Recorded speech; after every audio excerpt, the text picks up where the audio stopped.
Anyway, where was I? I was talking about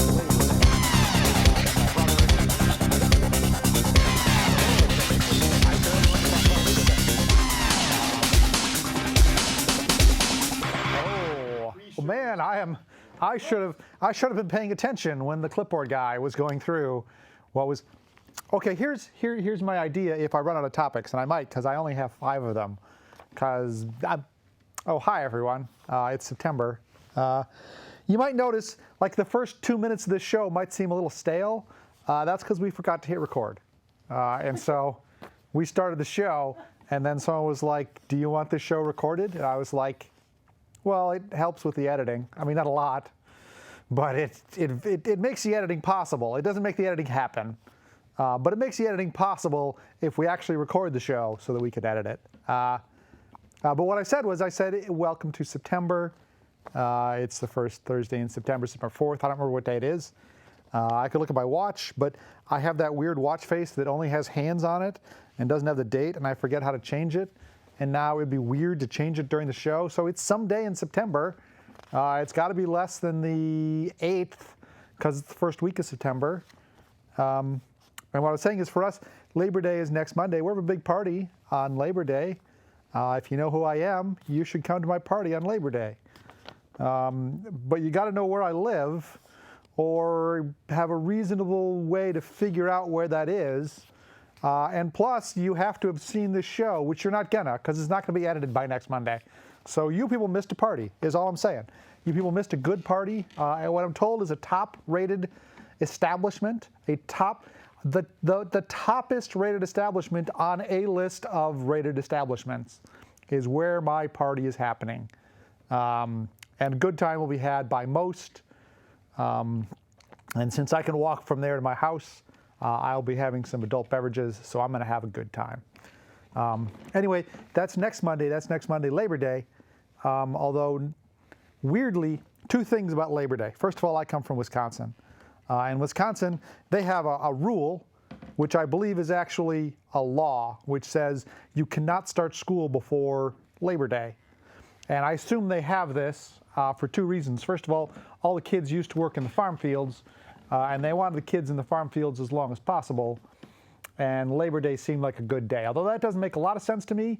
The one I think that makes sense is all the tourist businesses in Wisconsin rely on having college students there through the summer as underpaid labor. And if college started before Labor Day, all of those kids would leave, and then they'd have a couple more weeks of summer before they had to do stuff with no workers. So they just lobby to make sure that college never starts before Labor Day. And that just filters down to all the schools. So school never started before Labor Day. Out here in California, school starts like the 10th of August. There were kids going to school. It's crazy because they finish school in, I think, March. If you start like the middle, it just seems weird in early August to be talking about going back to school and to go to Facebook and see pictures of little kids. And what's this with taking pictures in the first day of school? Every parent I know posts this obligatory, oh, it's Blah's first day of 3rd grade. And I'm like, yeah, tomorrow it'll be his 2nd day of 3rd grade. And the next one will be his 3rd day of 3rd grade. I mean, to me, you should, maybe you take a picture on the first day of 1st grade, but then you should do it on the 2nd day of 2nd grade so that by the time you're in high school, you're 2.5 weeks in before you're taking that 12th day of high school picture just to line them. Never mind. Anyway, I got on Labor Day because my brother was born on Labor Day. And he was born on September 1st. To me, Labor Day should always be September 1st because it shouldn't float around, but it does. It's weird. I don't have a lot of recollection of Labor Day other than that I was dragged out of my bed and dropped at some strange couple's house who had kids who I assume my parents knew and fed porridge and sausage. And then eventually my father came back and got me. And then this little thing showed up in the house and started to take attention away from me. And then he grew. And now he has 2 kids. my parents' grandchildren, who I assume they've stolen my inheritance. They will inherit everything. I will inherit nothing, because they are cute, and I'm rapidly aging. And on the topic of rapidly aging, I'm sure you've noticed that this show looks different than it has every time before. And that's because KMVT has decided to join the early 2000s and install high-def cameras. Now, it's not the early 2000s anymore. It's now the mid-2010s, whatever they're calling these. I'm supposed to sit up, see? With these new cameras, I can actually see the people behind them. The old cameras were huge. They were like Soviet-style cameras. One of them actually had a former Kremlin logo on the side and faded things.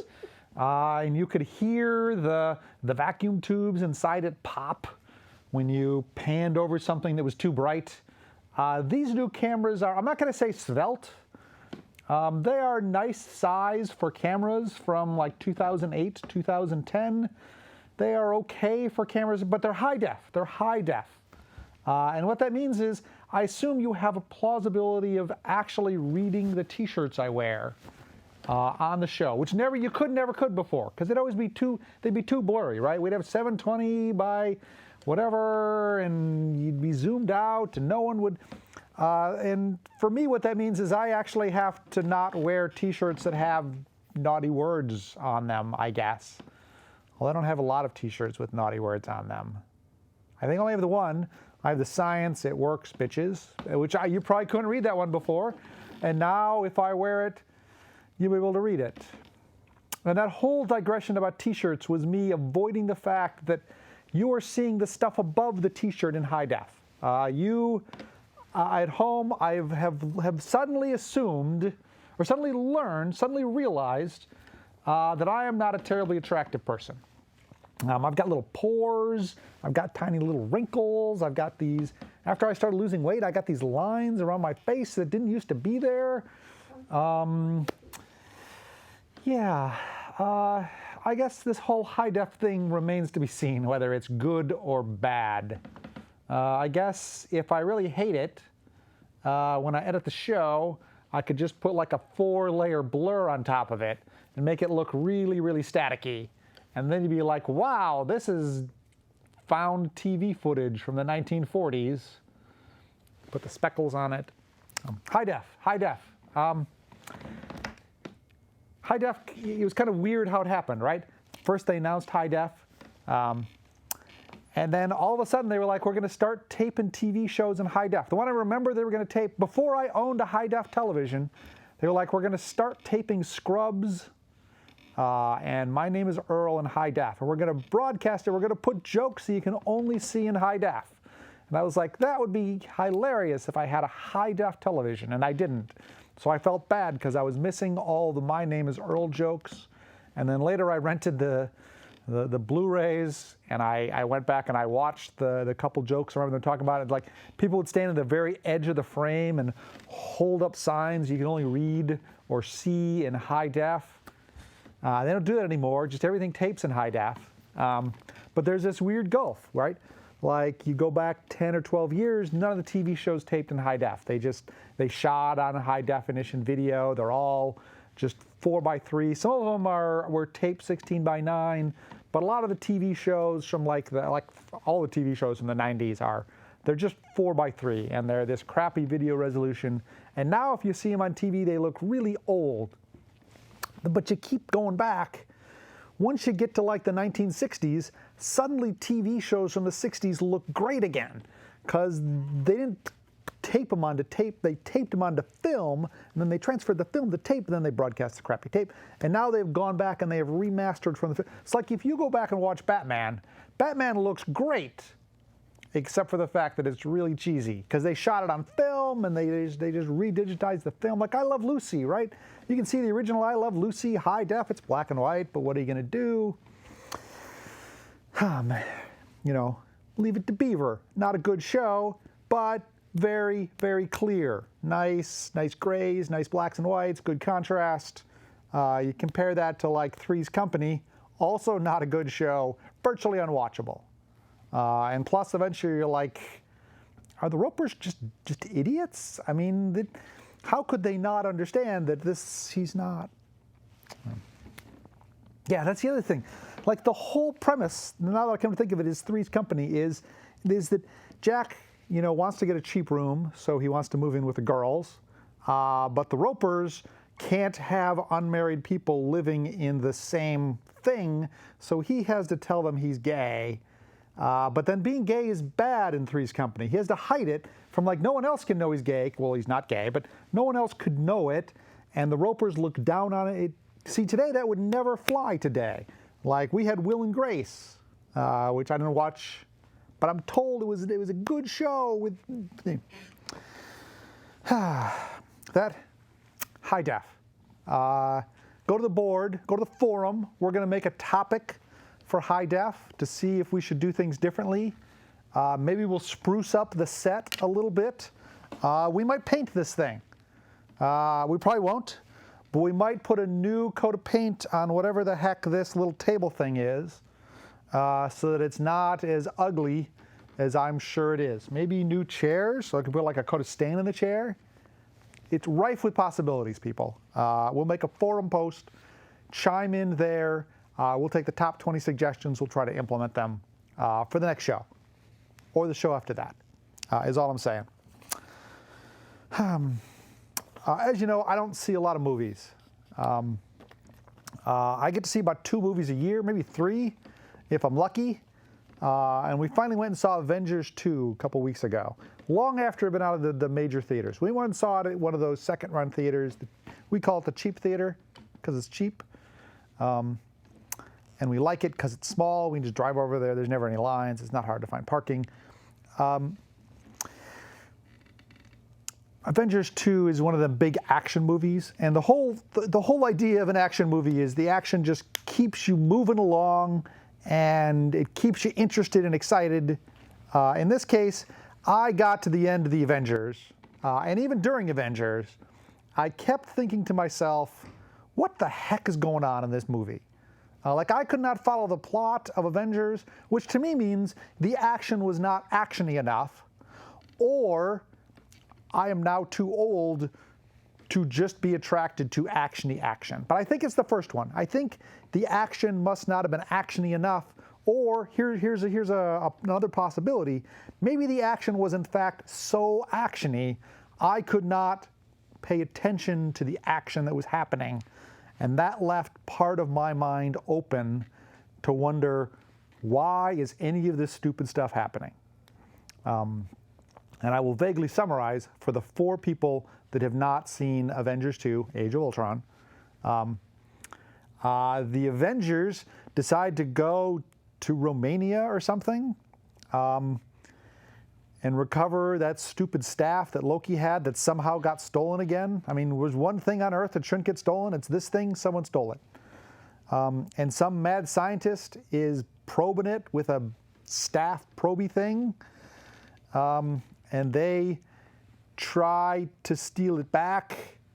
And then 2 kids who hate the Avengers turn the Avengers on one another by using mental powers and running very quickly. And then they turn the world against the Avengers because the Avengers cause some damage. And that causes a crisis, people, in the minds of the Avengers. They suddenly don't know if they are doing good or not, I think. Meanwhile, inside the staff, turns out, is a freaky smart AI. Why is it in the staff? I don't know. Why didn't it leave the staff? Don't know.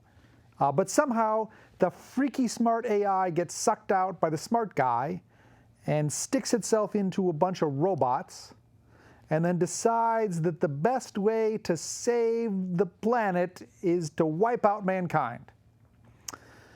And my thought, I recall thinking this at that point during the movie, is like, again, you don't need to try to wipe out mankind to save the planet. We are doing a fine job of wiping ourselves out. You just got to wait 30 or 40 years till all the glaciers melt and the whole world is 90 foot deep and we're all treading water, we have wiped ourselves out, people. Not a problem. Just be a little patient if you're a crazed robot bent on mankind's destruction. Anyway, said crazy robot goes through a whole bunch of machinations to make himself better and better and better so that he can wipe out mankind. Again, he could have just waited. And he's like stealing crazy chemicals, and he's building a robot army, and then he builds a non-robot body for himself out of God knows what. He's going to stick his brain in it, and then the Avengers, they work through their issues, and they come together, and they have a big, huge fight, and then they beat that guy. And like Jarvis isn't a computer anymore. Now he's a dude with the thing on his head, and crazy running guy is dead.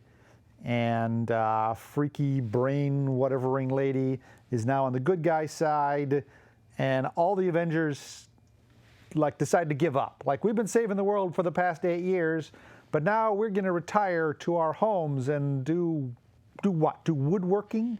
People, if you have been an Avenger, you cannot retire and do woodworking or chopping lumber. It is never going to work. You're going to be dissatisfied.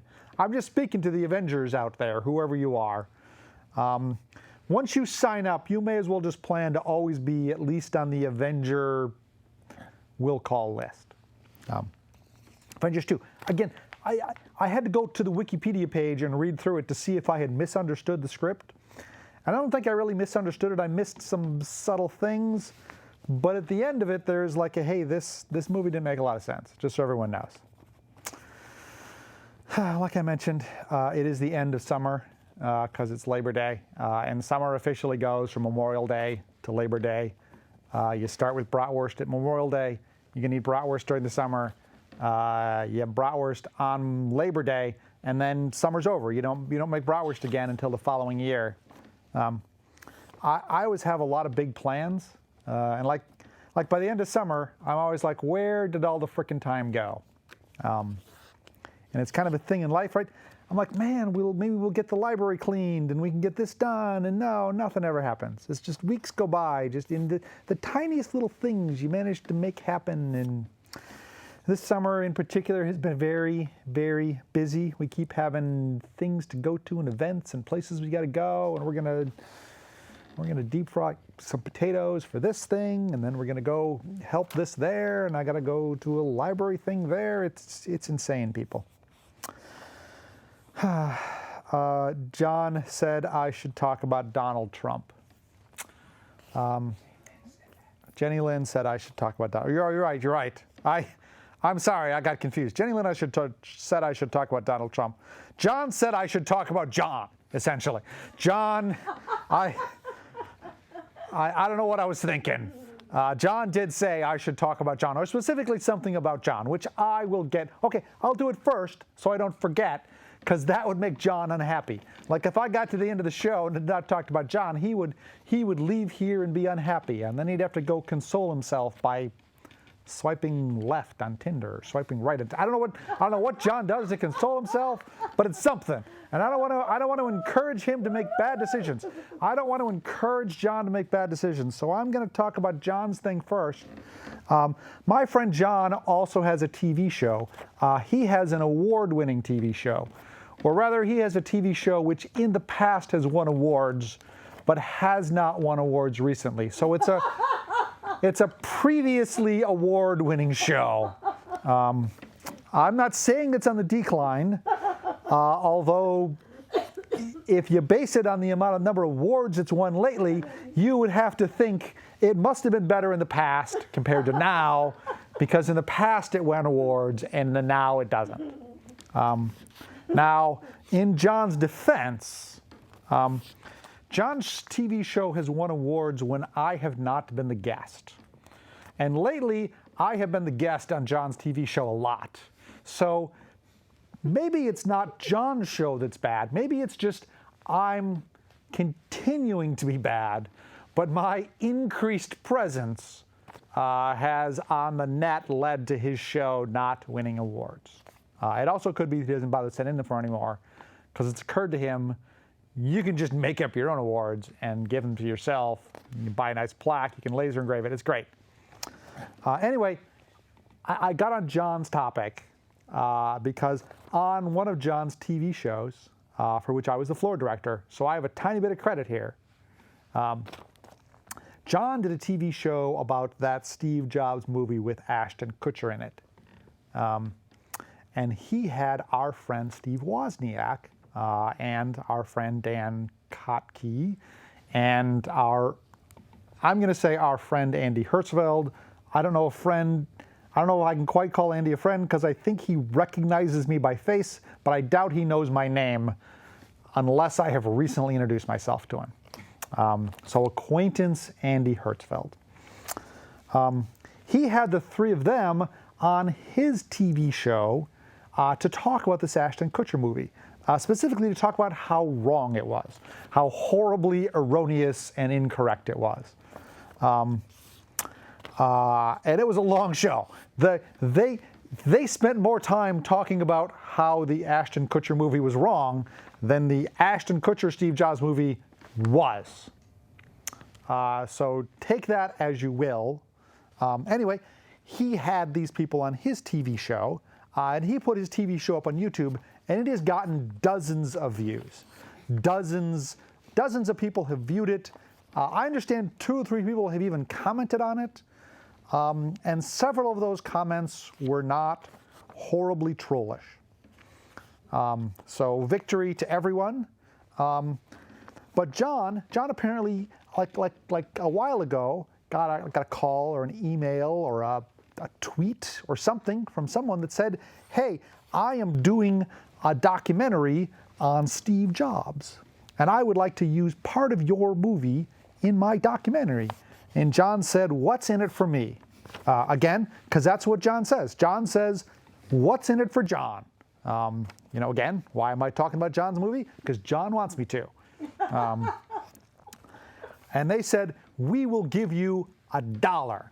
And John, I'm sure in his head thought $1 doesn't seem like a lot to be in a Hollywood blockbuster. And then the other side of his head probably went, "This isn't going to be a blockbuster. This is going to be a documentary. You're lucky it's not just opening at Sundance and going straight to Netflix. Take the $1 while you can get it." So I bet he took the $1. I bet he was like, "Send me that sweet $1. Here is my original high-def footage." It wasn't high-def, it was standard def because it was taped here. Anyway, that footage will be in this movie that opens on Friday. And they put up the trailer a couple months ago, and in the trailer, you see John for like half a second, and then you see Woz, and then Woz is talking, okay? But John's in the trailer for like half a second. So I assume, I haven't checked this, but I assume that like the day after John saw that trailer, he went to his IMDb page and put, Steve Jobs movie untitled, John Vink, uncredited, under his list of accomplishments or roles or whatever the heck you call that. Anyway, go see this movie tomorrow night.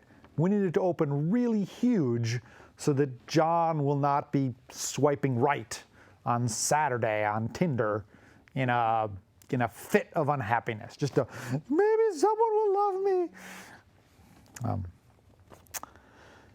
So that said, so Jenny Lynn asked me to talk about Donald Trump. I don't know what to say about Donald Trump, people. He is running for president. He is unlikely to be elected president. He is unlikely to be qualified or capable of being president.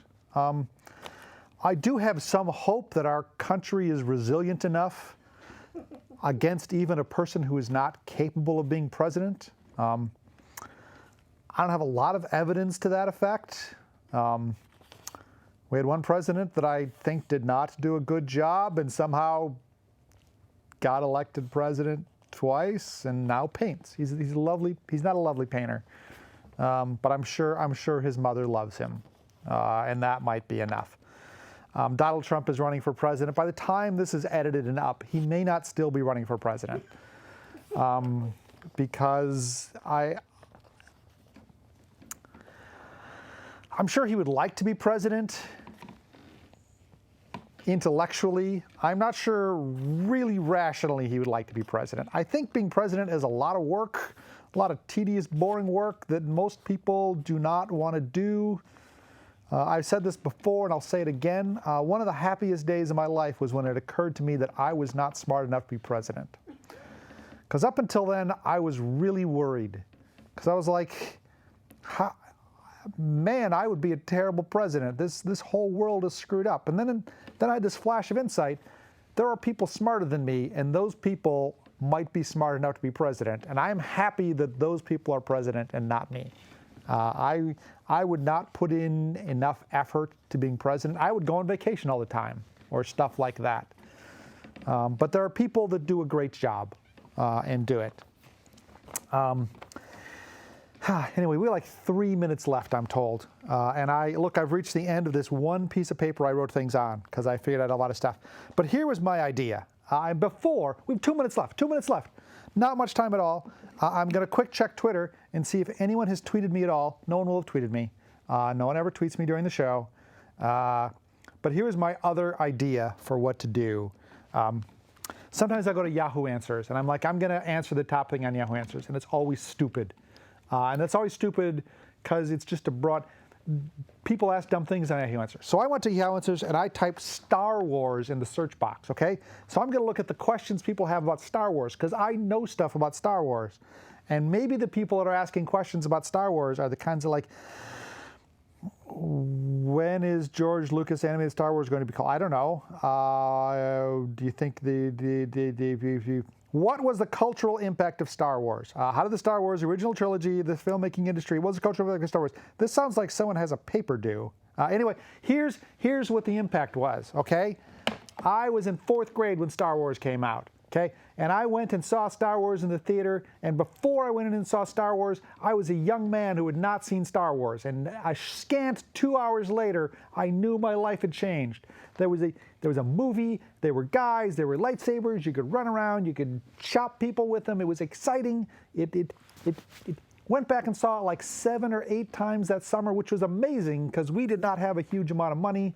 But like we would go up and see it in the afternoon. It played at the theater up the street from me for 9 months, right? I saw it in like May of the year it came out, and it was still playing at that same theater in December, okay? That's the impact of Star Wars, right? People just kept going to see it again. It was exciting. You would talk about Star Wars at school, like when Empire came back.